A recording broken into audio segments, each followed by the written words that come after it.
ơi vậy ơi hả hay đâu ơi ủa này đợt giờ mồm mà đi mồm à bên này che slop giờ mồm ấy mơ anh ăn bây giờ mồm mày mơ vào bồn ai nơi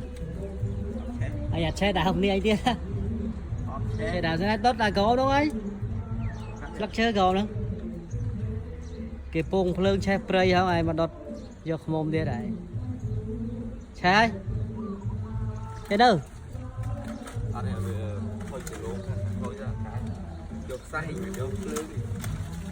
nhóc với từ gò đi á thôi đấy còn đạp lưng đây là muốn đó xe đạp coi bên đây thân này ủa thì phải lắc nữa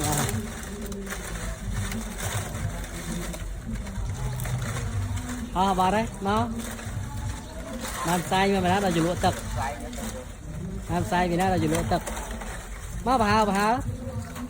sao chưa nó cho con đi lỡ à vì cỡ lái chết bé xe làm chưa đâu ấy thôi vì cỡ mà là hao rồi mong mà toàn tranh tật đó ủa tay chờ mai là hao rồi xe sạc này thì là ơi lốt đó luôn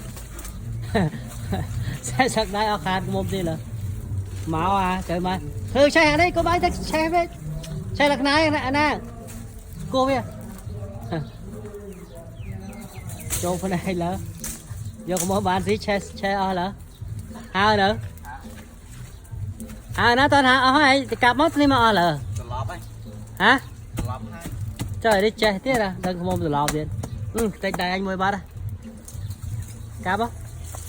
ô ở đây chơi giờ sai nhỉ ê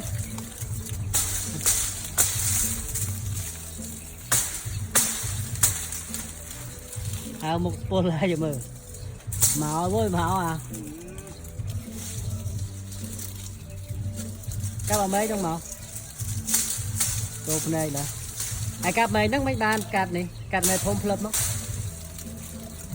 cặp mày thôm flop không hả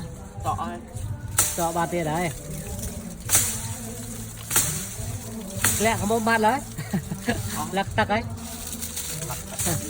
mấy sạch mà môn bây giờ tiếc đúng bây giờ dạ và ba đá miên rồi cặp vô đi biết không mồm mồm